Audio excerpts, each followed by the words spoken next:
Dear students, welcome to the classes of Array Academy. We are studying double entry bookkeeping for standard 12 students. The question is Ram, Mohan and Hari were partners in a farm. Hari died on 30th June and the year is given.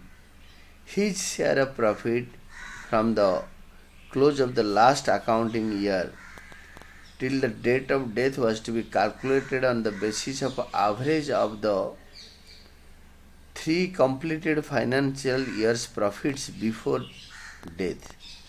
Profits for the year ended 31st March of the first year, second year and third year were 1,10,000 rupees, rupees 1,20,000 and rupees 1,30,000 respectively.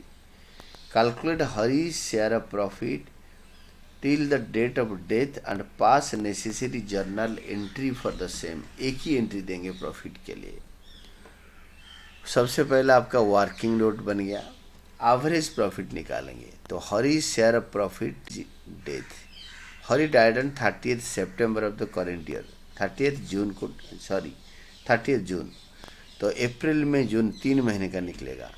तो average profit पहले निकालो and number of months worked till the date of death divided by 12 months. यानी 3 महीने तक काम करा हरी ने अप्रैल मई जून and then died on June 30. और हरी का प्रॉफिट शेयर ये पूरे फार्म का 1 साल का प्रॉफिट होगा. ये पूरे फार्म का 3 महीने का प्रॉफिट होगा और ये हरी का शेयर का प्रॉफिट होगा. नाउ तीनों साल का प्रॉफिट बाई 3 ये हो गया एवरेज प्रॉफिट पर ईयर. 3 महीने तक काम करा हरी ने इंटू 3/12 ये पूरे साल का प्रॉफिट और ये 3 महीने का प्रॉफिट. और इसमें रेशियो नहीं दे रखा है क्वेश्चन में. जहाँ पे क्वेश्चन में रेशियो नहीं दे रखा होगा इसको 1/3 प्रॉफिट शेयर मिलेगा 1/3. Now see the answer will be 10,000. तो हरी को 10,000 रुपये का प्रॉफिट मिलेगा. और आपको फेयर नोट बनाना है. जर्नल एंट्री एक सिंगल जर्नल एंट्री पास करना है. खाली प्रॉफिट के लिए देना है तो तभी लिखा नहीं एंट्रीज. तो जर्नल का फॉर्मेट मुझे बताने का ज़रूरत नहीं है.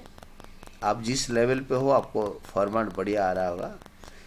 देन ईयर लिखना है. यहाँ पे ईयर मतलब third year latest current year को लिखोगे.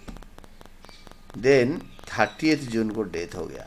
This is profit and loss suspense account debited 10,000 to Harish capital account.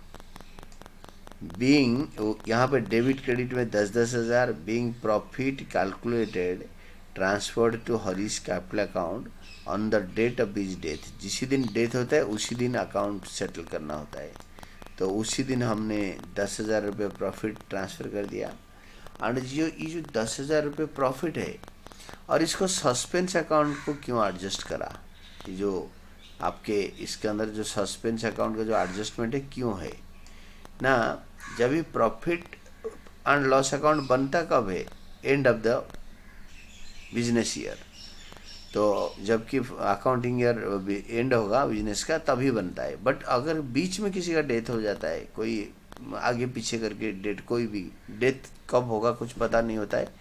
तो किसी कोई पार्टनर का डेथ हो जाता है तो उस टाइम उसका जो प्रॉफिट है उसको एक अंदाज लगा के देते हैं. एक्सपेक्टेड प्रॉफिट देते हैं. हम सोच रहे हैं लास्ट 3 साल से प्रॉफिट ऐसे हो रहा था एवरेज इस साल इतना प्रॉफिट होगा.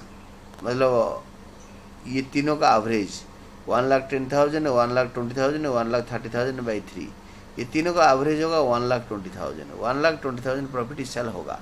हो सकता है इस साल लॉस हो सकता है इस साल प्रॉफिट हो. ये जो सस्पेंस अकाउंट ये आपका एक्सपेक्टेड प्रॉफिट दिया जा रहा है जिसका डेथ हो गया. और अगर हमारा बैलेंस शीट बनेगा तो 10,000 बैलेंस शीट के एसेट साइड में आएगा. जब हमारा ये प्रॉफिट एडजस्ट नहीं हो पाया अगर एडजस्ट हो गया तो ये जो main profit and loss account बनेगा end of the accounting year ये उसके डेबिट साइड में ट्रांसफ़र हो जाता है.